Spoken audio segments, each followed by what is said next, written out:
Praise the Lord, good evening, good morning, shalom everyone.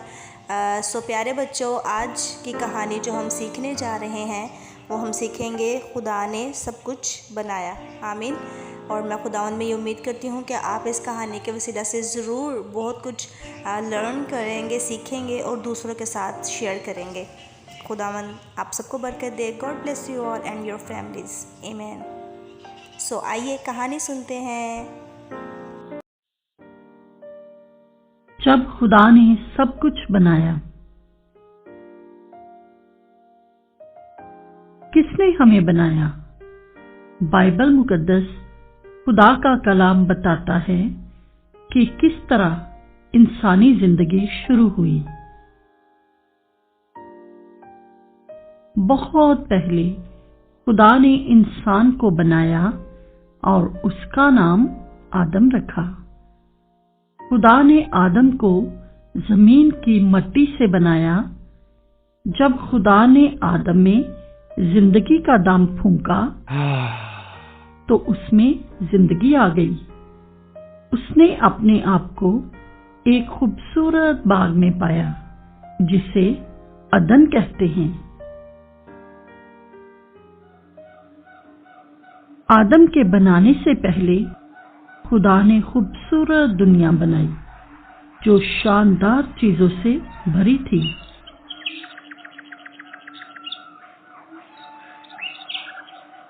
Aahista Aahista खुदा ने पहाड़ी मकामात और खुले घास के मैदान, खुशबूदार फूल और लंबे दरख्त, चमकदार परों वाले परिंदे और बिन बनाती मक्खियां, लहरों से खेलती मछलियां और समुद्री जानवर पैदा किए। दर हकीकत खुदा ने हर चीज जो मौजूद है पैदा की। बिल्कुल इब्तदा में, इससे पहले कि खुदा कुछ बनाता, उसके सिवा और कुछ नहीं था। ना लोग, ना जगहें, ना चीजें, कुछ भी नहीं था। ना रोशनी और ना ही अंधेरा, ना आसमान और ना ही जमीन, ना गुजरा हुआ दिन और ना आने वाला दिन। सिर्फ खुदा ही था और उसका कोई शुरू ना था। तब खुदा ने काम शुरू किया। इब्तदा में खुदा ने जमीन और आसमान खलक किए। जमीन बहुत वीरान और सुनसान थी।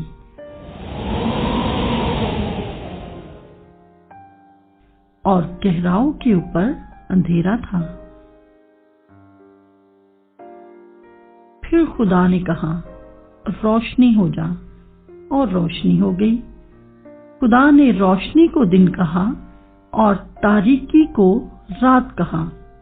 और शाम हुई और सुबह हुई और पहला दिन हुआ। दूसरे दिन खुदा ने आसमान के नीचे समंदर, दरिया और झील के पानी को एक जगह जमा किया। तीसरे दिन खुदा ने कहा, खुश्की नजर आई, और ऐसा ही हुआ।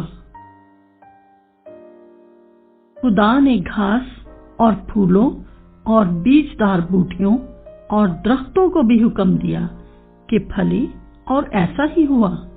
और शाम हुई और सुबह हुई और तीसरा दिन हुआ।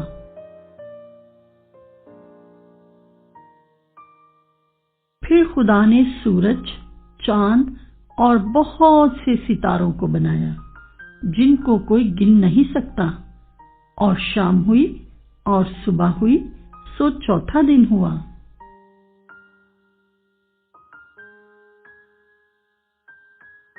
समुद्री मखलूक और मछलियां और परिंदे खुदा की फहरिस्त में अगले थे। पांचवें दिन खुदा ने बड़ी मछलियां और छोटी मछलियां, लंबी टांगों वाले शुतुरमुर्ग और खुश गुनगुनाते छोटे परिंदे बनाए।